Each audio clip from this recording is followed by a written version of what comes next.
parle le Seigneur à l'église du Gabon. Tu es devenu un lieu de commerce. Nous sommes le dimanche 11 juin 2023. Il est 6 heures du matin. Alors que je suis réveillé depuis quelques minutes, je retourne m'allonger sur mon lit.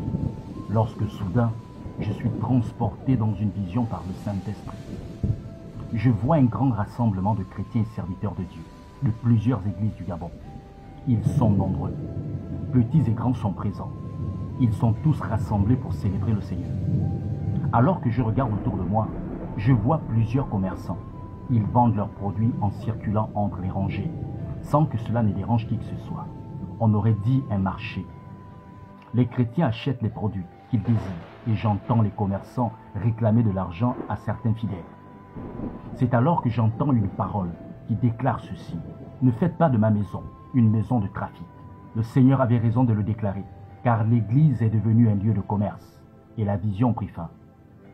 Bien-aimés, ce message s'adresse à tous les chrétiens et serviteurs de Dieu du Gabon. L'Église du Gabon, qui autrefois était un lieu de pleine manifestation de la présence, de la puissance de Dieu, de notre Seigneur Jésus-Christ, du Saint-Esprit, est devenue un lieu de trafic, de commerce, dit le Seigneur qui le voit. Les deux réveils qui ont touché l'Église dans les années 36 et 80 avaient produit un tel impact que la soif de Dieu était présente dans la nation. Par la manifestation de la puissance du Saint-Esprit, la crainte de Dieu était présente, les conversions et les repentances authentiques. Par la puissance du Saint-Esprit, les démons sortaient des vies sans effort. Les malédictions étaient brisées. Les sorciers, les occultistes, les francs-maçons, etc. se convertissaient en apportant leur reliques comme au temps des apôtres. Le Seigneur Jésus-Christ était glorifié car sa présence et sa puissance étaient évidentes. Mais des faux hommes de Dieu et des serviteurs pervertis du Seigneur Jésus-Christ ont introduit au milieu de vous, dans les églises où son nom est invoqué, des pratiques contraires à sa parole. Car ainsi parle le Saint-Esprit, l'Église est devenue un lieu de commerce. Pasteurs et chrétiens trafiquent. Les prières, les entretiens, les consultations prophétiques, les délivrances, les huiles d'onction, les bouteilles d'eau, etc. Tout y est vendu, en faisant croire que cela vient du Seigneur. Ainsi parle le Seigneur. À vous, serviteurs de Dieu et chrétiens du Gabon. Ne faites pas de ma maison une maison de trafic. N'avez-vous pas lu ce qui est écrit dans Jean chapitre 2 verset 16? N'avez-vous pas lu comment le Seigneur a traité tous les commerçants? Le temps vient où il vous traitera de la sorte. Vous profitez de la faiblesse des âmes que le Seigneur vous a confiées pour les embrigader dans vos pratiques ténébreuses et les empêcher d'être sauvés.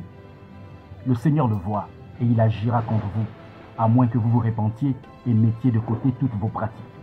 Restez dans la parole du Seigneur et sortez du milieu de vous toutes ces pratiques qui y sont contraires. Aux chrétiens du Gabon, faites attention à vos vies. Soyez comme les chrétiens de Béret, dans Actes chapitre 17 verset 11.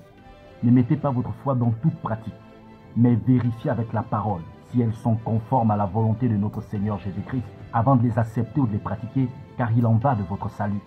Le réveil tant entendu et annoncé par nos pères arrive, et il est sur le point d'éclater. Je l'ai vu, mais ainsi parle le Saint-Esprit. Ceux qui ne seront pas prêts seront disqualifiés. Déjà, le tri a commencé au sein des églises du Gabon. C'est pourquoi nous devons nous préparer, comme les apôtres dans Actes chapitre 1 verset 14, en mettant de l'ordre dans nos vies, en renonçant aux pratiques qui sont contraires à la parole de notre Dieu, pour ne pas être rejetés par le Saint-Esprit. Merci de partager ce message à tous les chrétiens et serviteurs de Dieu du Gabon. Merci de prier pour l'Église du Gabon et que notre Seigneur Jésus-Christ vous bénisse.